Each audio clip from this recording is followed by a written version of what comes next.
곧 예배가 시작됩니다. 온라인으로 하나님께 드리는 예배에 정성을 다해 임해 주시기 바랍니다. 온 가족이 함께 모여 거룩하게 예배를 드립니다. 부모가 아이들의 훌륭한 영적 교사 역할을 하시길 바랍니다. 단정한 복장으로 예배를 드립니다. 성경책을 지참합니다. 예배 10분 전부터 예배 준비를 완료하고 기도합니다.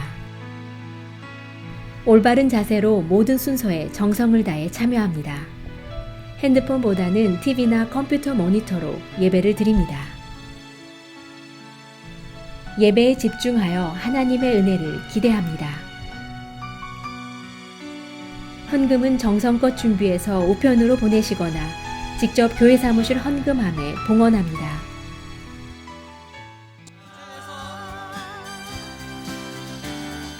우리를 죄에서 구하시려 주 예수 십자가 지셨으니 기쁘게 부르세 할렐루야. 나 구원 얻었네.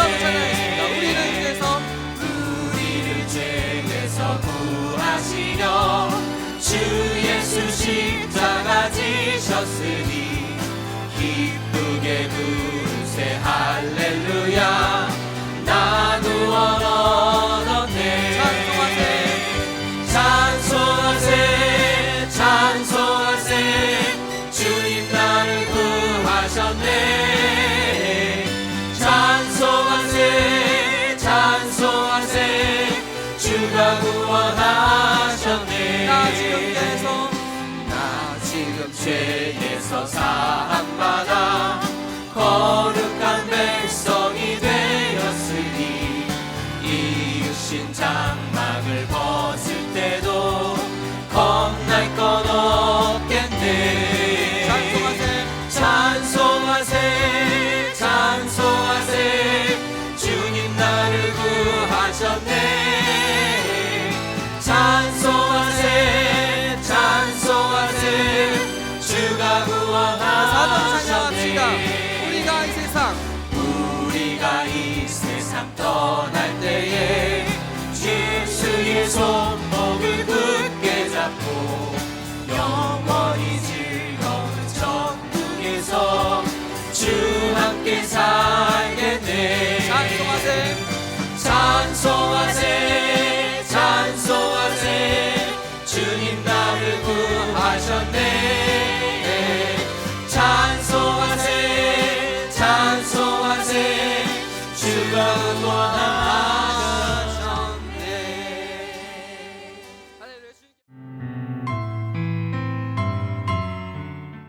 모든 만물의 주관자이시며 온전히 선하신 하나님, 아버지의 새벽에 은혜의 자리로 저희를 불러 모아 주심 감사드립니다. 저희들에게 허락하신 이 날과 생명을 하나님 영광 드러내는 일에 아름답게 쓸 수 있도록 인도하여 주시옵소서. 이 날에 저희들 주님을 만나기 원합니다. 주님의 인격과 대면하기 원합니다. 저희들의 부족함을 주님께서 채우시고 주님과 동행하는 하루의 삶이 되게 하여 주시옵소서. 사랑의 주님, 그리 아니하실지라도 저희들 대신 십자가 지신 주님을 생각하여 마음이 가난한 자가 되게 하여 주시옵소서. 오직 하나님만을 기쁘시게 하는 저희들이 되게 하여 주시옵소서. 주님, 오늘도 생명의 말씀을 듣고 단위에 서신 어미조 전도사님을 성령으로 붙들어 주시고 증거되는 말씀마다 능력을 더해 주시어 저희들의 영혼을 기름지게 하여 주시옵소서. 우리 기도를 들으사 응답 주실 주님께 감사와 찬양을 올려드리며 이 모든 말씀을 예수 그리스도의 이름으로 간절히 기도드립니다. 아멘.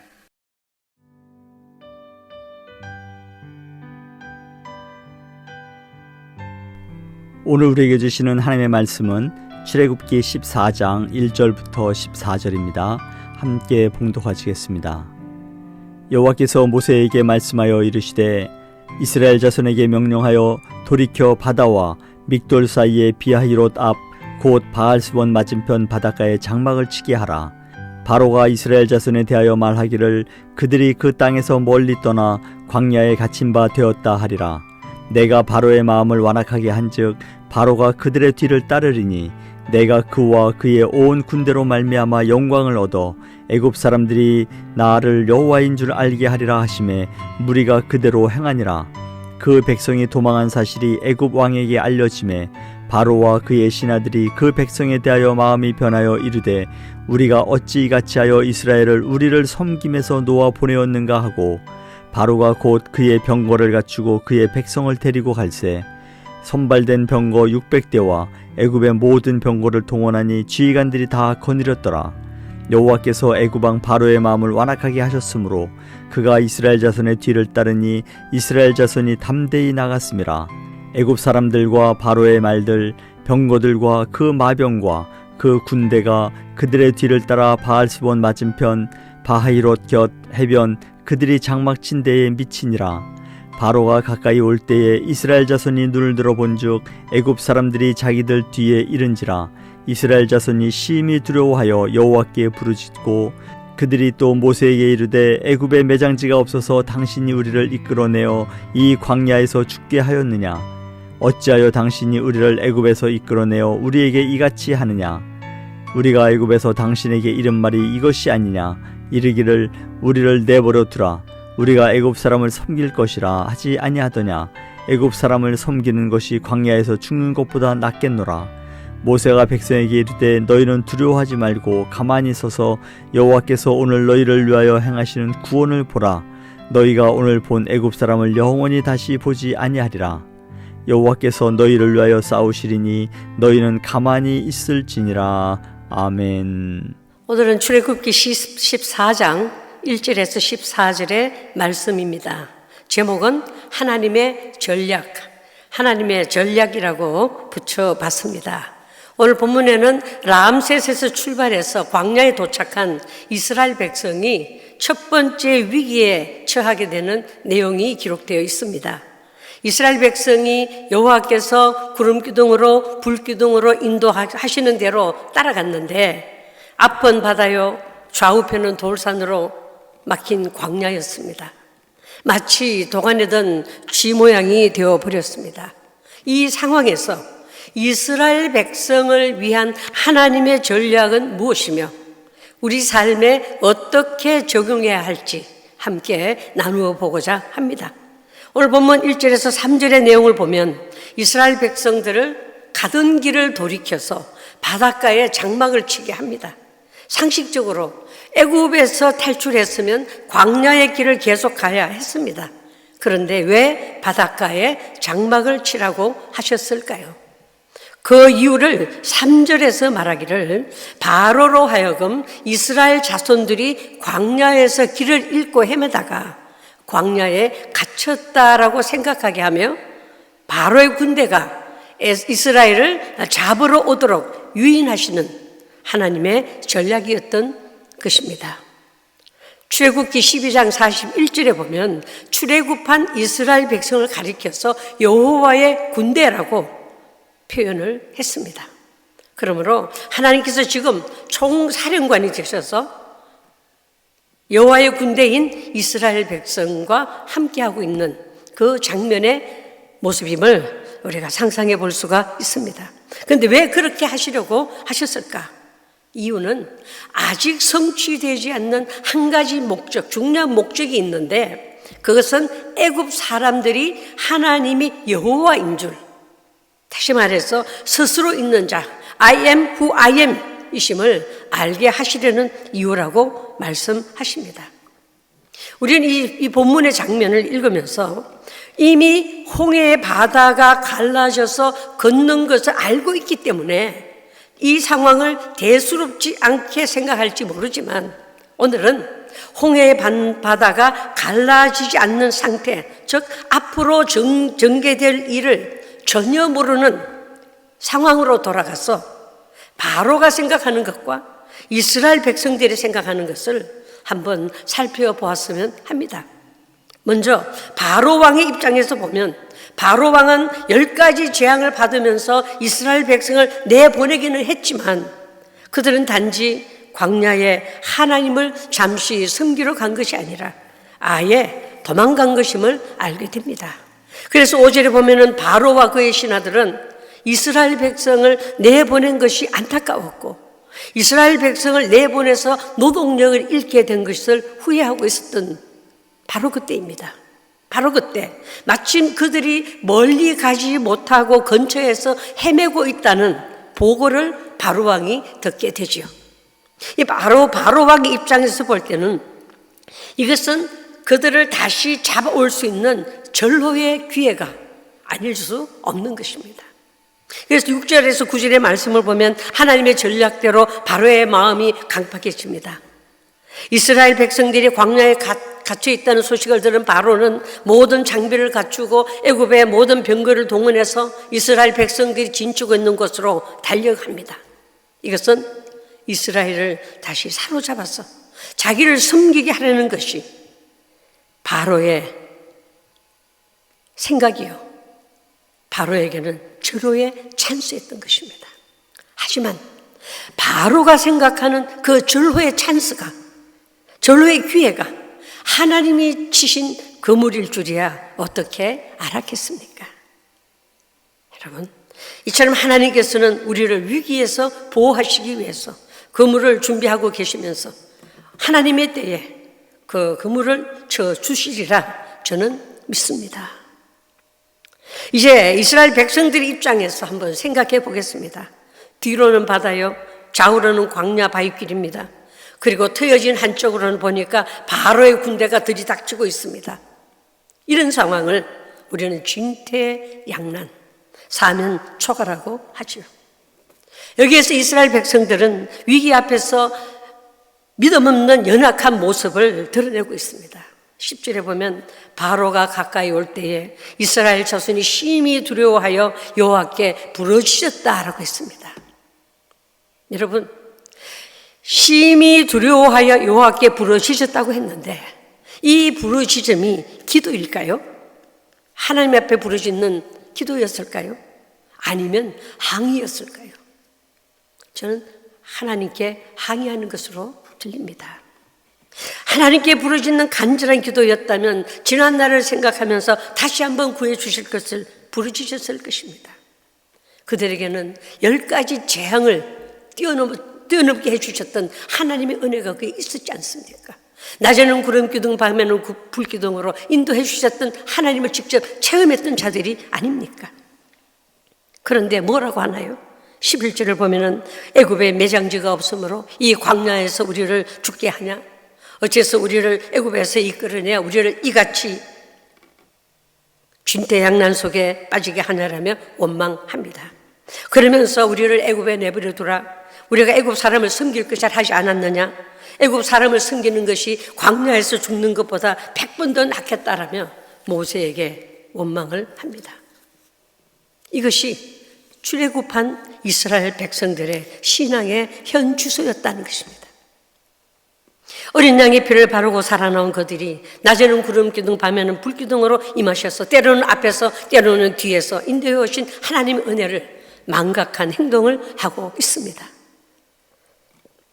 지금 이스라엘 백성은 두려움과 죽음의 공포에 사로잡혀 하나님과 모세를 원망하고 있는 모습을 우리는 볼 수 있기를 바랍니다. 여러분, 두려움은 사람의 그 이성을 마비시키는 일을 하잖아요. 이성이 마비된 상태에서 작은 것도 과장하여 생각하게 되고 불안과 공포에 사로잡히게 됨을 우리는 알고 있습니다. 이스라엘 백성들은 눈에 보이는 위기 앞에서 눈에 보이지 않는 하나님을 바라보았어야 했습니다. 10가지 재앙에서 건져주시면서 출애굽하셨던 하나님을 잊지 말았어야 합니다. 광야에서 구름기둥 불기둥으로 임하셔서 함께해 주셨던 하나님을 기억해내야 했던 것입니다. 눈앞에 상황만을 보니 원망이 앞서고 하나님보다 애굽이 더 크게 보였던 것이었습니다. 이런 모습이 우리에게는 없을까요? 내가 예수를 믿고서 오히려 고생이다. 차라리 예수를 믿지 않았으면 더 좋았을 텐데 이런 생각 하신 적은 없으신지요? 그래도 열심히 믿는다고 믿어왔는데 되는 일이란 하나도 없고 오히려 사방팔방 꽉 막혀져. 왜 이리 되는 일이 없는가라며 하나님을 원망할 때는 없었는지요? 아니, 하나님 왜 이러십니까? 내가 뭐 구원해 달라고 했습니까? 우리를 애굽에서 괜히 불러내어서 이렇게 고생시키는 것입니까? 라는 원망과 다를 바 없는 원망을 하고 있지는 않는지요. 이때 모세가 뭐라고 했나요? 13절 13절에 보면 너희는 두려워 말고 가만히 있어서 여호와께서 오늘날 너희를 위하여 행하시는 구원을 보라. 너희가 오늘 본 애굽 사람을 또다시는 영원히 보지 못하리라. 여호와께서 너희를 위하여 싸우신다라고 하면서 이스라엘 백성들을 설득시킵니다. 그래요. 우리가 살면서 저는 때때로 어떤 어려움에 봉착하든지 아니면 참 어찌할지 몰라 이 감정을 조절하지 못하고 이럴 때에 저는 많은 그 구절을 많이 부릅니다. 너희는 가만히 있어 주가 하나님 됨 알지어다. 이렇게 고백하면서 그 처해진 그 상황과 그 모든 환경을 가만히 주님 앞에 올려드리는 그 시간들을 갖고 위로를 받고 힘을 얻기도 합니다. 출애굽의 역사가 하나님께서 친히 이루시는 역사임을 모세는 믿었던 것입니다. 그러므로 모세는 이스라엘 백성들에게 너희는 두려워 말고 가만히 있어서 오늘날 너희를 위하여 행하시는 하나님의 구원을 보라고 이스라엘 백성들을 향하여 외칩니다. 애굽의 군대가 위협적으로 보일지라도 이스라엘 백성에게 아무런 해를 가하지 못할 것이며 오늘 본 애굽 사람을 다시는 보지 못할 것이라고 담대하게 모세는 말을 합니다. 어떤 상황 가운데서도 하나님께서 친히 싸우시고 이스라엘 백성들을 구원하실 것을 믿었던 것이죠. 전쟁이 여호와께 속했음을 모세는 믿었던 것입니다. 만약에 모세가 40살 때에 이스라엘 백성들을 인도하여 내어서 이런 곳에 왔다면 어떤 반응이었을까? 여러분 생각해 보신 적이 있으신지요? 아마 자신의 힘으로 그 위기를 극복하기 위해서 힘쓰고 노력했을 것입니다. 나름대로 어떤 결사대를 조직해서 적을 막아내고자 하였을 것입니다. 그런데 하나님께서는 모세를 40세의 미대한 광야로 이끌어내시고 80세가 되도록 양치는 목동으로 가만히 있는 훈련을 시켰다라는 것입니다. 그때 모세는 자기 스스로 가만히 있었던 것이 아니라 하나님께서 가만히 있을 수밖에 없는 상황으로 몰고 가셨다는 것을 오늘 본문에서 다시 한번 깊이 깨닫게 되는 것입니다. 그리고 10가지 재앙 사건을 거치면서 이제는 여호와 하나님의 말씀을 절대적으로 신뢰하게 하셨던 것이죠. 모세로 하여금 애국 군대와 이스라엘 백성들의 아우성 앞에서도 담대하게 맞서게 된 것입니다. 누가 하셨습니까? 하나님이 모세를 그렇게 훈련시키셨다라는 거죠. 너희는 두려워 말고 가만히 서 있으라. 너희를 위하여 행하시는 여호와 하나님의 구원을 보라. 이 말이 오늘날 여러분과 저를 향해서 하시는 하나님의 말씀임을 믿으셔야 합니다. 우리들의 삶 가운데 예기치 않는 상황이 불어닥치더라도 상황은 여호와께 속한 것이기에 하나님을 전적으로 신뢰하는 그 길밖에는 다른 답이 없음을 믿으시기 바랍니다. 사무엘상 17장에 보면은 또 여호와의 구원하심이 칼과 창에 있지 아니함을 이 무리로 알게 하리라. 전쟁은 여호와께 속한 것인즉 그가 너희를 우리 손에 붙이시리라고 했습니다. 그렇습니다. 여호와의 구원하심이 칼과 창에 있는 것이 아니라 여호와께 있다는 것. 전쟁은 여호와께 속한 것이기에 우리들의 대장은 사망 권세 깨뜨리신 예수님이심을 믿으시기 바랍니다. 보세요. 바로 왕이 이스라엘 백성이 광야에 갇혀 있다는 소식을 듣고서 그들을 잡으려고 많은 병거와 군사를 이끌고 달려갔지만 그 길이 오히려 그들을 죽음의 길로 가게 하는 길임을 누가 알았겠습니까? 반대로 광야에 갇혀 꼼짝없이 죽임 당할 것 같았던 이스라엘 백성들은 하나님의 전략으로 말미암아 가로막혔던 홍해의 바다가 갈라져서 그 길이 되어 건너가게 될 줄 어떻게 알았겠습니까?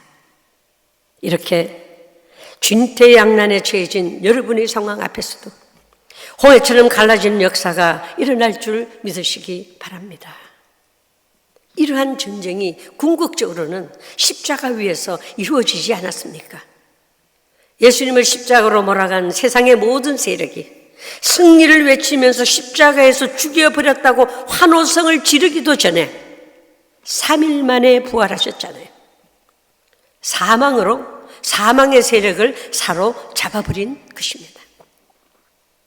이스라엘을 사면 초가에 몰아넣으시고 애굽으로 하여금 공격하게 하시고 이스라엘 백성들은 구원하시고 애국 군대는 수장시켜버리는 것이 하나님의 전략이셨습니다. 그런 과정 중에 이스라엘 백성들이 광야에서 부르짖는 원망의 소리가 있음에도 불구하고 하나님께서는 하나님의 일, 당신의 일을 이루어 내셨던 것입니다. 이것이 하나님의 전략이셨고 하나님의 영광을 드러내시는 것이었습니다. 애굽 사람으로 이스라엘의 하나님이 여호와이심을 알게 하시는 것이었다라는 거죠. 오늘날도 우리는 하나님의 구원을 보아야 하는 사람들입니다. 그러려면 지난날 하나님이 우리 인생 가운데 행하셨던 놀라운 일들을 순간순간 기억해내면서 또 십자가의 능력을 바라보며 어떤 상황 가운데서도 가만히 있을 줄 알아야 한다는 거죠. 여러분, 가만히 있으라는 말은 하나님만 바라보라, 입을 다물고 말씀에 귀를 기울이라는 것입니다. 하나님께서 나를 구원해 주실 것을 믿고 이 문제를 해결해 주실 것을 믿고 엎드려 기도하면서 하나님께 집중하라는 말씀이죠. 이것이 바로 예배가 아닐까요? 예배는 하나님께 집중하는 것입니다. 내 말, 세상 언어가 아닌 하나님의 말씀을 듣고 하나님의 이름을 선포하고 찬송과 말씀과 기도로 하나님의 존전에 나아가는 것입니다. 때로는 하나님께서 자기 백성들의 두 손 두 발을 다 들게 만드시는 전략을 펴실 수도 있습니다. 아마 지금 그 전략 속에 있는 분이 혹시 계실 수도 있습니다. 바로 그때 주님의 약속을 믿고서 잠잠히 기다리셔야 할 줄 믿습니다. 가만히 서서 여호와의 구원을 볼 수 있기를 간절히 소원합니다. 우리가 찬송으로 고백하잖아요. 주의 약속하신 말씀 위에서 영원토록 주를 찬양하리라. 그렇죠? 굳게 서리 영원한 말씀 위에 굳게 서리, 그 말씀 위에 굳게 서리. 이것이 바로 가만히 있는 것이라는 것이죠. 코비드-19이라는 홍해 앞에선 위기와 같은 상황에서도, 예기치 못한 절망의 상태에 빠져 있는 상황에서도 여전히 구름기둥 불기둥으로 인도하고 계시는 여호와 하나님을 믿음의 눈으로 바라볼 수 있기를 간절히 소원합니다.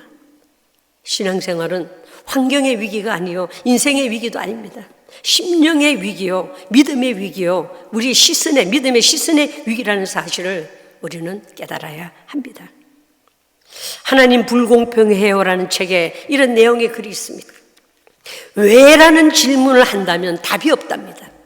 어떻게? 라고 물으면 우리의 고통 가운데 또는 우리의 그 고통을 통해서 하나님이 하시는 아름다운 구속 사역을 볼 수 있습니다라고 기록이 되어 있어요.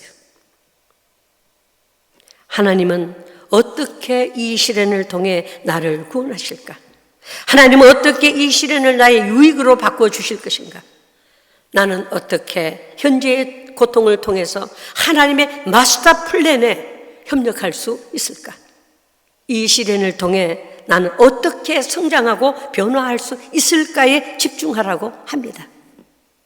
그러면 내게 맞는 하나님을 만들고자 하는 그 유혹에서 벗어나서 전능하시고 완전하신 하나님을 온전히 신뢰하게 된다고 했습니다.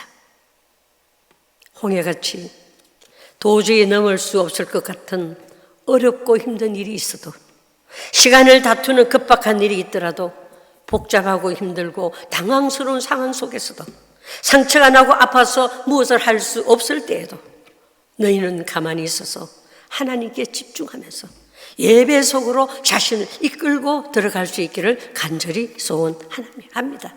하나님께서 우리를 위하여 싸우실 것이며 인생 광야길을 가로막고 있는 홍해를 갈라 길을 열어주실 줄 믿으면서 이 찬양으로 믿음의 고백을 함께 하셨으면 합니다. 함께 불러볼까요? 믿는 사람들은 주의 근사니, 믿는 사람들은 주의 군사니, 앞서가신 주를 따라갑시다. 우리 대장 예수 길을 들고서 접전하신 곳에 가신 것 보라. 믿는 사람들은 주의 군사니, 앞서가신 주를 따라갑시다.